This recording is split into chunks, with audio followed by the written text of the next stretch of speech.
Hey y'all, my name is Yvette and welcome to my channel.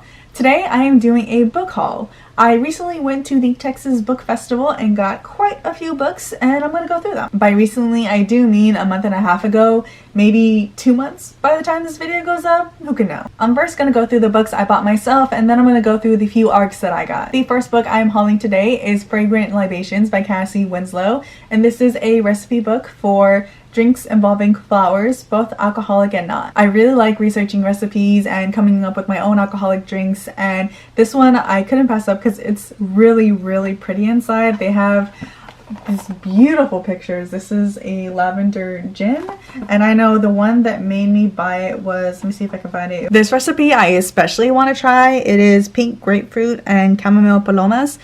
I have gotten into palomas recently, but I feel like I haven't had a really good one, so I'm just gonna make one myself. The next book I got is Houston Noir, which is a collection of short stories edited by Gwendolyn Cepeda, and these are short stories set in Houston that are presumably noir. So I don't know much about this book besides it's set in Houston. I don't recognize any of the authors, but as a born and raised Houstonian who loves reading about her city, I couldn't really pass this up when I read one of the descriptions of the short stories on the back. One of them is going to be about pansexual cowboys who live by the code of the West, which can mean just about anything you need it to mean in a pinch. So yeah, I'm going in blind, but I'm super excited about it. The next book I bought was Feathered Serpent, Dark Heart of Sky, Myths of Mexico by David Bowles, and I got this for a couple of reasons. The first of which is that it's written by David Bowles, and if you don't know who he is, he's an author who is on Twitter, and he does these really great threads on Latinx language and culture. The other reason why I got this is because it's a book on myths of Mexico by a Mexican person.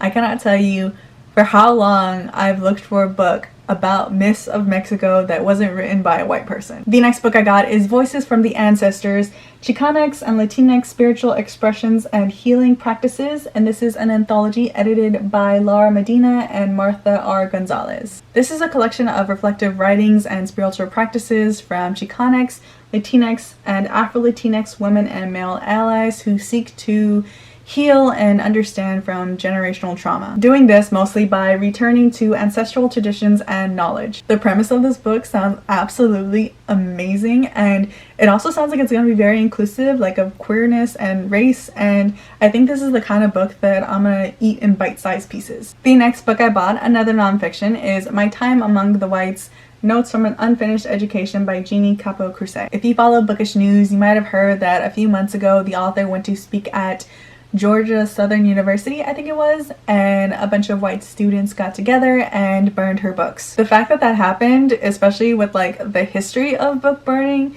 it's insane and really scary. I am always excited to read about people of color and their experiences going to a majority white university. The last book that I bought with my own money was Lowriders in Space by Kathy Camper, illustrated by Raul III. This immediately caught my attention because the art on the inside reminds me of old Mexican cartoons, which I think is like what it's supposed to be reminiscent of. Plus there are like 2 more books that are similar to this, so if I like this, I'm going to go buy it. I also like that it's written on brown paper. I think that gives a really neat effect. And finally, onto the ARCs. I only have 3 here with me today, but I did get quite a few more. And that is mostly thanks to Jocelyn over at Yogi with a Book.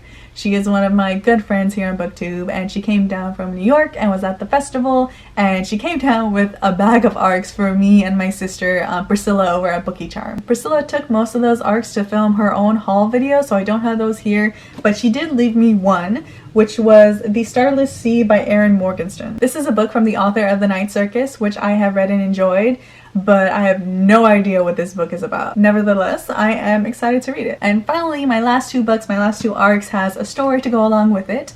At the festival, there was this table. It was a giveaway table for ARCs, and there were 6 different ARCs, and you rolled a dice, and whatever number you got the book that had that corresponding number on it. I was really hoping and praying for Reverie by Ryan LaSala, and Jocelyn really wanted the new Red Chapeco book.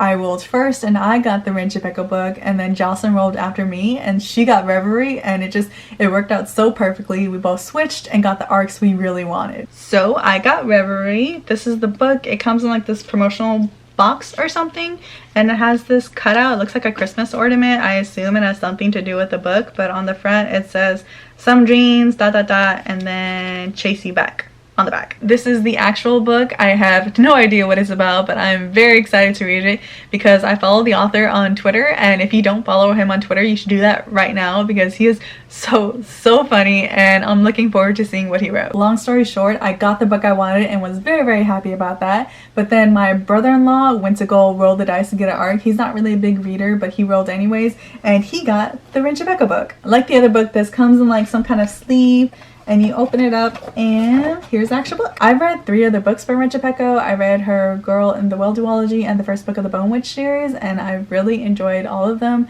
I think I rated them all either 4 or 5 stars, and I am so looking forward to reading her new book and loving it just as much. So yes, here are the books I got at the Texas Book Festival. If you want to read any of these, or if you've read any of these, come let me know in the comments below.